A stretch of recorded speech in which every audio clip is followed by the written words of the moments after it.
Assalamualaikum warahmatullahi wabarakatuh. Halo teman-teman, perkenalkan nama saya Wulan Destianti dengan NIM 2411010. Di sini saya akan menjelaskan tentang ITIL atau Information Technology Infrastructure Library. Nah, yang pertama di sini ada konsep dasar ITIL. ITIL atau Information Technology Infrastructure Library adalah sebuah panduan atau kerangka kerja yang berisi kumpulan praktik terbaik untuk mengelola layanan teknologi informasi. Tujuan ITIL yaitu agar layanan TI bisa berjalan dengan efektif, efisien, dan memberikan nilai bagi pengguna. ITIL membantu perusahaan menata proses TI supaya lebih teratur, konsisten, dan mudah dikembangkan. Selanjutnya yaitu ada sejarah ITIL. ITIL pertama kali dibuat di Inggris pada tahun 1980-an oleh lembaga yang bernama Central Computer and Telecommunication Agency. Pada awalnya digunakan oleh instansi pemerintah karena layanan TI saat itu belum efisien. Namun seiring waktu, karena hasilnya baik, ITIL mulai diterapkan oleh berbagai organisasi di seluruh dunia. Selanjutnya yaitu perkembangan ITIL. Pada versi pertama yaitu pada tahun 1989 sampai 1996. Ciri utamanya di sini yaitu berisi lebih dari 30 buku panduan tentang cara mengelola layanan TI, mulai dari proses hingga manajemen. Fokus utamanya adalah standarisasi proses layanan TI agar lebih efisien. Versi kedua yaitu pada tahun 2000 sampai 2006. Versi ini menyederhanakan isi buku dari versi sebelumnya menjadi lebih ringkas dan mudah dipahami. Fokus utamanya pada service support dan service delivery. Dan di sini mulai banyak digunakan oleh perusahaan besar dan lembaga internasional. Selanjutnya yang ketiga yaitu pada tahun 2007. Di sini menambahkan konsep service life cycle atau daur hidup layanan yang terdiri dari 5 tahap, yaitu service strategi, service design, service transition, service operation, dan conditional service improvement. Dan di sini juga pendekatannya lebih menyeluruh, bukan hanya tentang teknis tetapi juga strategi bisnis.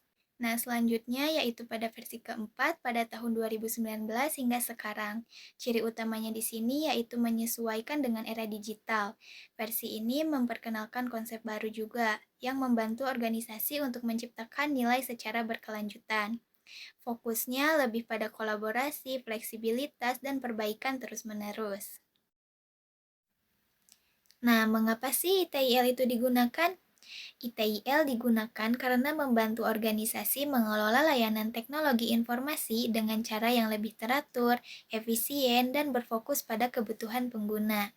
Dengan kata lain, ITIL membuat pekerjaan di bidang TI tidak asal berjalan, tapi punya arah, standar, dan tujuan yang jelas. ITIL juga bisa meningkatkan kualitas layanan, menyelaraskan TI dengan tujuan bisnis, menghemat biaya dan waktu, dan mendorong perbaikan berkelanjutan. Nah, selanjutnya yaitu ada komponen utama ITIL versi 4. Yang pertama yaitu ada Service Value System atau SVS. Bagian ini merupakan kerangka utama ITIL versi 4.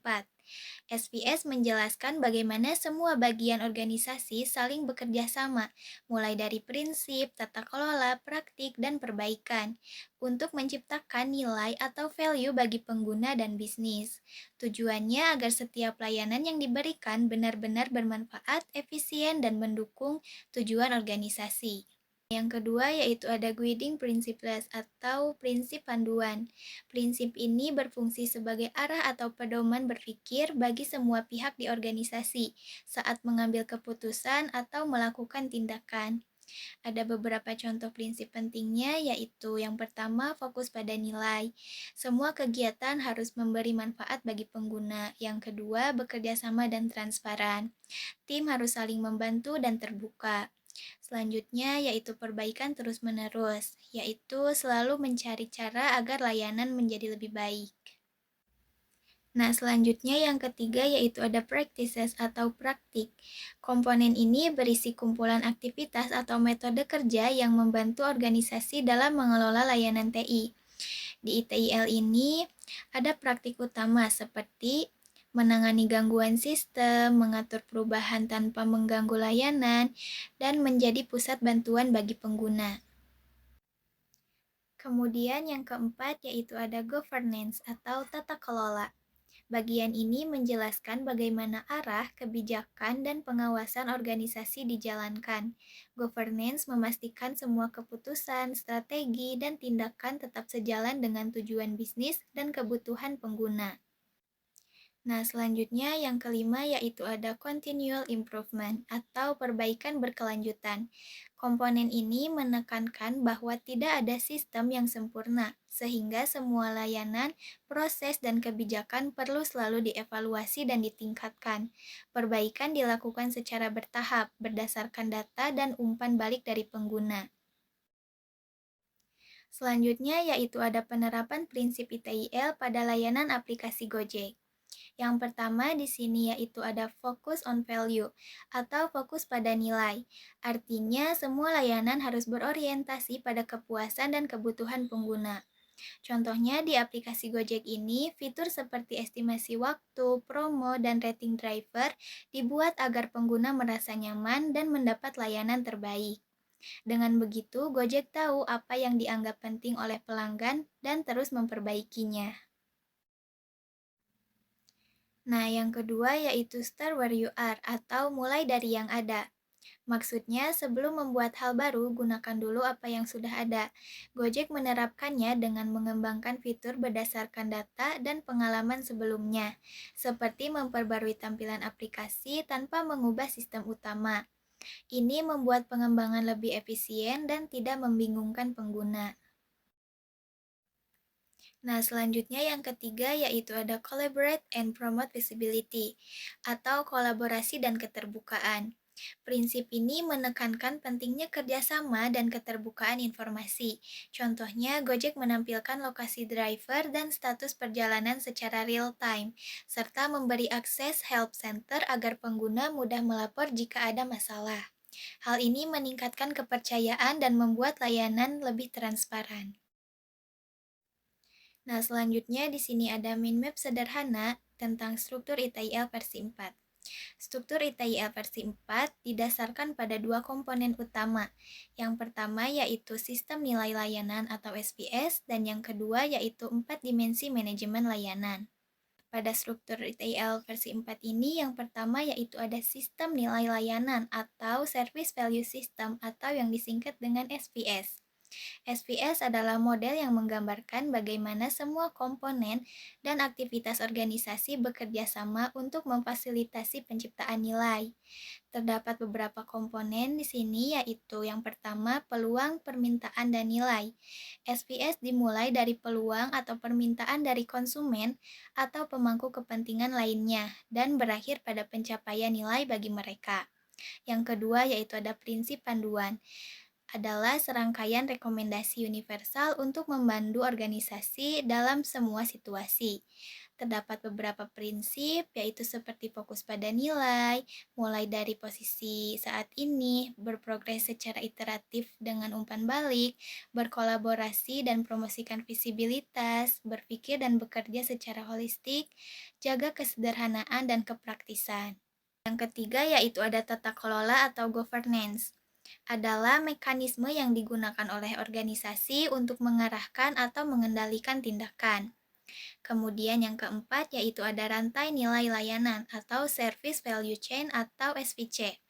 Adalah sebuah model operasional inti yang terdiri dari 6 kegiatan utama untuk menciptakan produk dan layanan. Yaitu yang pertama ada plan untuk memastikan pemahaman bersama tentang visi, situasi saat ini, dan arah perbaikan. Kemudian ada engage untuk membangun hubungan dengan para pemangku kepentingan untuk memahami kebutuhan mereka.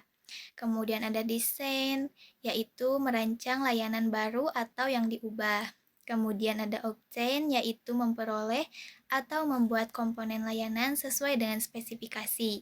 Kemudian ada juga deliver dan support, yaitu mengelola layanan dan dukungan bagi pengguna. Yang terakhir yaitu ada improve, yaitu terus-menerus meningkatkan produk layanan dan praktik. Selanjutnya yang kelima yaitu ada praktik atau practices, yaitu kumpulan sumber daya organisasi yang dirancang untuk menjalankan pekerjaan atau mencapai tujuan. Di sini terdapat 3 kategori. Yang pertama ada praktik manajemen umum, misalnya manajemen perubahan organisasi, manajemen proyek. Yang kedua ada praktik manajemen layanan, misalnya manajemen insiden, manajemen masalah. Kemudian yang ketiga ada praktik manajemen teknis, misalnya manajemen penyebaran, manajemen infrastruktur. Dan yang terakhir yaitu ada peningkatan berkelanjutan atau continual improvement, yaitu adalah sebuah siklus berulang yang memastikan organisasi terus beradaptasi dan berkembang.